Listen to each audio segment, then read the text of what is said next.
Assalamu alaikum dear students, it's me Amjad Khan and you're watching my YouTube channel English with Amjad Khan. Dear students, as you know that we had started from the very basics of English language where I had taught you alphabet, vowels, semi-vowels or whatsoever, got it?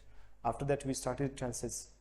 Even though I have taught you subject, object, predicate, each and everything, and also we can see the forms of verb, got it? I also have taught the forms of verb, got it? After that we started the tenses. In the tenses we started introduction of the tenses, then I taught you about, as you know that, then we started it from the introduction of tenses. Okay, I have taught you 8 tenses, it is the 9th one. Okay, I have taught you 3 of indefinite, 3 of continuous tenses, and now it is, we can say, the 3rd one of perfect tenses, got it? Okay, the name of this tense is, we can say, future perfect tense, because it is the last of perfect tense. आपके पास जो perfect का last tense है जो हमारे पास वो होने जा रहे हैं. So in this video I will teach you about which tense? Future perfect tense. I have taught you present perfect tense, past perfect tense, and it is the, we can say, 3rd one, that is future perfect tense. Now the thing is that how should we use future perfect tense? हम लोगों ने future perfect tense को इस्तेमाल कैसे करना है, किस purpose के लिए इस्तेमाल होता है, इसका सिंपल सेंटेंस कैसे होगा, नेगेटिव सेंटेंस कैसे होगा, each and everything I am going to explain you about that. Okay, so if I tell about the next tense, that is future perfect tense, यानी कि जिसको हम लोग उर्दू में क्या बोलते हैं, फ़ेल मुस्तकबिल मुकम्मल, यानी कि हमारे पास वो एक्शन जो मुस्तकबिल में मुकम्मल हुए होंगे वहां पे यूज करते हैं हम लोग कौन सा tense? Future perfect tense. Okay, यानी कि फ़ेल मुस्तकबिल मुकम्मल. अब हम इसको डिफाइन करते हैं. How should we define it? The definition of this tense is that we will say that this tense is used for those actions which will be started in future.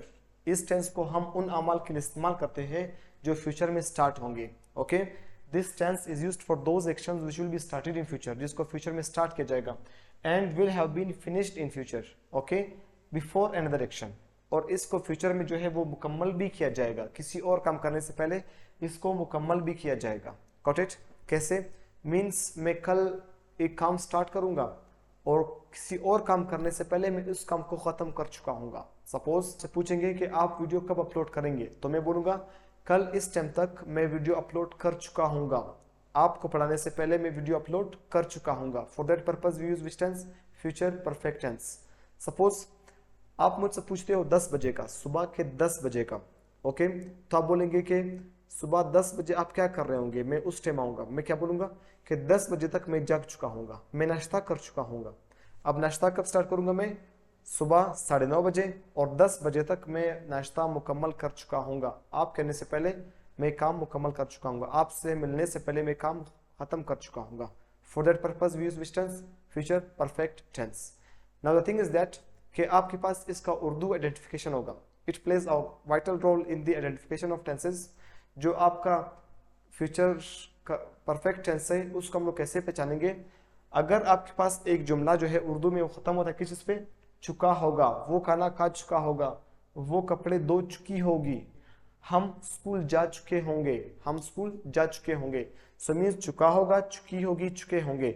ये आपका किस टेंस का पहचान है? हमारे पास future perfect tense का पहचान है. ओके, अगर कोई बात करता है कि मैं उस टाइम खाना खा चुका हूंगा, मैं 10 बजे तक खाना खा चुका हूंगा, जब तक आप आते हो मैं घर जा चुका हूंगा. ओके, सो मीन्स हमारे पास क्या रहा है? चुका होगा, चुकी होगी, चुके होंगे.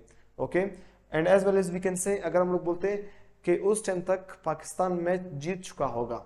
ओके, पाकिस्तान मैच जीत चुका होगा. And as well as we can say that कि हम खाना खा चुके होंगे, मीन्स चुका होगा, चुकी होगी, चुके होंगे. So for that purpose we use which tense? Future perfect tense. Next the thing is that अगर हम लोग बात करते हैं इसकी हेल्पिंग वर्ब्स की, what will be the helping verbs of this tense? In this tense there are 2 helping verbs. Okay, कितने helping verbs इस टेंस में? Will have and shall have. जैसे मैं आपको पहले बता चुका हूं कि आप लोगों ने विल कहां पे यूज करना है और शैल कहां पे यूज करना है. मैंने आपको ये बताया था कि जो आपका ओल्ड इंग्लिश था वहां पे हम लोग शैल हैव इस्तेमाल करते थे, लेकिन आजकल हम लोग सारे सब्जेक्ट को यूज करेंगे किसके साथ? With will have. हम लोग यूज करेंगे with all subjects we will have to use will have, the helping verb will have. I will have, we will have, he will have, she will have. Whatsoever the subjects are, with all subjects we will have to use which helping verb? Will have. Okay, इसको हम लोगों ने classify कैसे किया है? देखो, इसको हम लोग अभी एकदम से खत्म भी तो नहीं कर सकते, इसलिए हम लोग इसको लिखते भी हैं. देखिए, अगर हम लोग हेल्पिंग वर्ब विल हैव की बात करते हैं with he, she, it, you, they, singular and plural subjects. With all subjects हम लोग यूज करते हैं विल हैव। और अगर हम लोग दूसरे हेल्पिंग वर्ब की बात करते हैं, हमारे पास क्या है, शेल हैव। शेल हैव कहाँ यूज करते हैं, शेल हैव हमारे पास जो हेल्पिंग वर्ब है उसको हम लोग कहाँ पे यूज करते हैं, हम यूज करते हैं with I and we. Okay, I and we के साथ यूज करते हैं कौन सा हेल्पिंग वर्ब, शेल हैव। लेकिन मैं आपको पहले बता चुका हूं ये चीज कि आजकल हम लोग शेल हैव इस्तेमाल नहीं करते, आजकल हम यूज करते हैं कौन सा helping verb, will have with all subjects.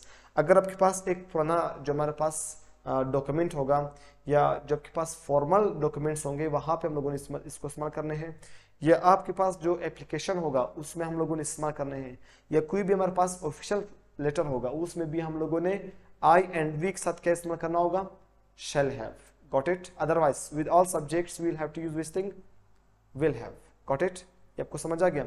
Next हमारे पास क्या है, मेन वर्ब इस टेंस का। इस टेंस का मेन वर्ब क्या होगा, जैसे मैं आपको पहले बता चुका हूं, I have told you that whatsoever that perfect tenses are, जो आपके पास परफेक्ट टेंस होंगे सब में आप लोगों ने क्या इस्तेमाल करना होगा, third form of the verb. Got it? I have gone to school, ये हमारे पास कौन सा टेंस है, ये हमारे पास है present perfect tense. I had gone to school, मैं स्कूल जा चुका था, कौन सा टेंस हमारे पास, past perfect tense.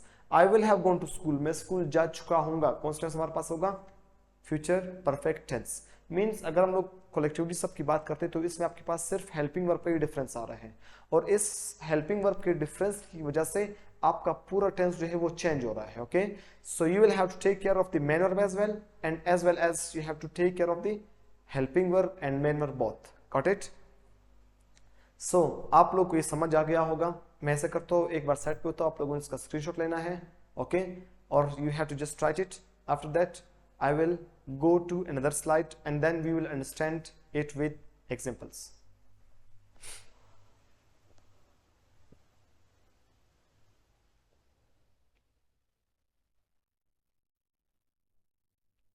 Okay dear students, I hope so आपको ये चीज़ें समझ आ चुके होंगे।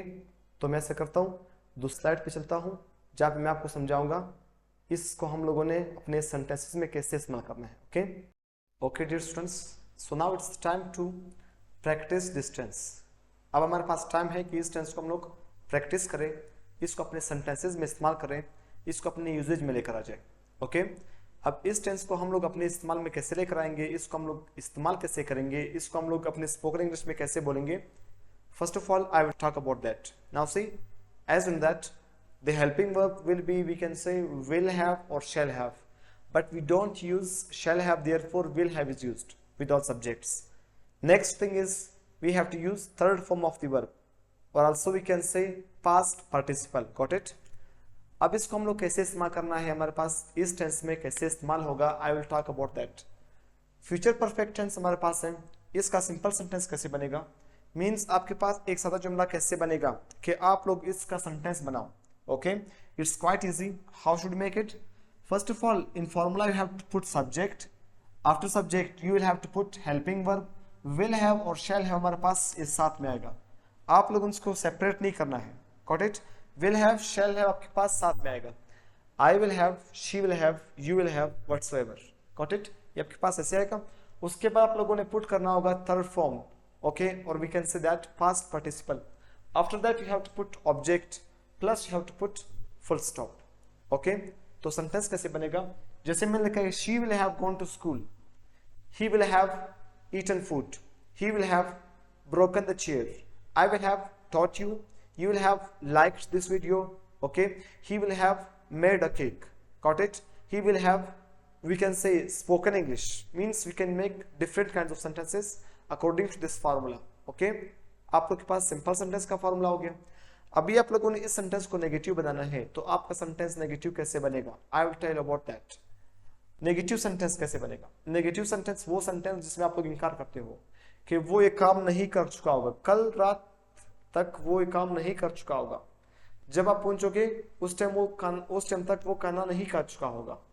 ओके, तो आप लोगों ने सिंपल नेगेटिव सेंटेंस कैसे बनाना है, आप लोगों ने नेगेटिव सेंटेंस कैसे बनाना है, I will tell about that. Now see, if talk about negative sentences, so in negative sentence first of all you have to put subject, after subject you have to put helping verb.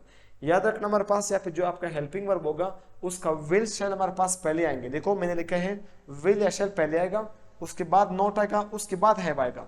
Means आपका जो helping verb है will have, तो not जो है वो will और have के दरमियान में आएगा, तो क्या होगा हमारे पास विल नॉट हैव या शैल नॉट हैव। आपका जो हमारे पास हेल्पिंग वर्ब होगा उसको हम लोग ऐसे सेपरेट करेंगे। देखो उसके बाद आप लोगों ने थर्ड फॉर्म पुट करना है, और थर्ड फॉर्म के बाद object plus full stop.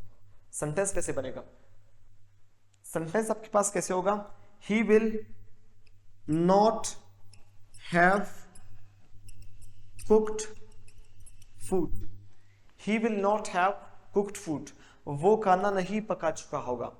I will not have written a sentence, मैं सेंटेंस नहीं लिख चुका होऊंगा। You will not have watched this video, आप वीडियो नहीं देख चुके होंगे। He will not have opened the door, वो दरवाजा नहीं खोल चुका होगा। Okay, I will not have uploaded this video, मैं वीडियो अपलोड नहीं कर चुका होऊंगा। You may have lots of sentences like that.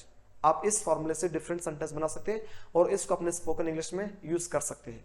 Next देखें, नेक्स्ट आपके पास इंट्रोगेटिव सेंटेंस कैसे इस्तेमाल होगा।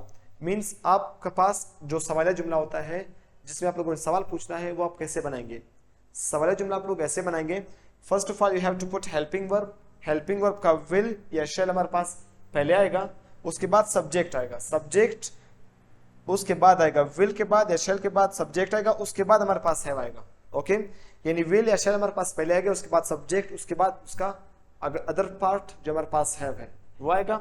उसके बाद आप लोगों ने थर्ड फॉर्म यानी कि पास्ट पार्टिसिपल, उसके बाद ऑब्जेक्ट, उसके बाद क्वेश्चन मार्क पुट करना होगा। तो सेंटेंस कैसे बनेगा, will Ali have invited us, क्या अली हमें इनवाइट कर चुका होगा। Will I have taught you, क्या मैं आपको पढ़ा चुका हूँगा। Will I have broken the chair, क्या मैं कुर्सी तोड़ चुका हूँगा। Will I have eaten food, क्या मैं खाना खा चुका हूँगा। Will I have introduced myself, क्या मैं खुद को मुतारिफ करवा चुका हूँगा। You can make different kind of sentences like that just by taking this formula. इस फार्मूले को देखकर आप लोग बहुत ज्यादा सेंटेंस बना सकते हो। Okay, so it was the lecture for today. Okay, अब हमारे पास 9 टेंसेस जो है वो मुकम्मल हो चुके हैं, 3 टेंसेस रहते हैं। I will be teaching those tenses as well. Okay, so till then take care, अल्लाह हाफिज, अपना ख्याल रखिएगा। ओके, अल्लाह हाफिज, मिलते हैं नेक्स्ट वीडियो में।